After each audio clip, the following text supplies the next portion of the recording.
Les gars, vous avez vu lui là? Hansi Flick, lui là. Va falloir qu'il réadapte son jeu, les gars. Le Barça ne va jamais tenir toute une saison comme ça. On voit déjà actuellement que les joueurs sont cuits. Ils ont plus de jus, ils sont KO. Alors qu'on est début octobre, les gars. Mais à un moment donné, son jeu là, son piège du hors-jeu là, stop. Ça a marché la saison dernière, plus de 100 hors-jeux gagnés, machin bidule. Écoute, à un moment donné, les équipes en face déjà, elles sont moins surprises par le jeu du Barça. L'année dernière, c'est bien, t'as innové, c'était bien beau. À un moment donné, les autres équipes, elles t'observent et elles prennent des décisions.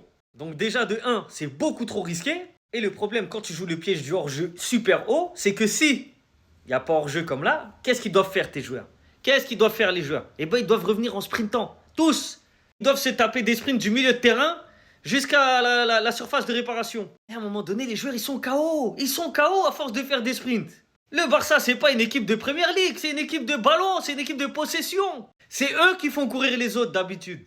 Mais Flick, là, ce qu'il demande aux défenseurs du Barça et aux joueurs aussi, au milieu def, etc., c'est beaucoup trop intense pour des joueurs espagnols, pour des joueurs du Barça. C'est pas la philosophie du Barça. Physiquement, ils ne peuvent pas tenir un rythme comme ça. Donc le piège du hors-jeu, c'est bien, mais il faut le réadapter, faut l'ajuster. Tu peux pas jouer 90 minutes avec une défense haute.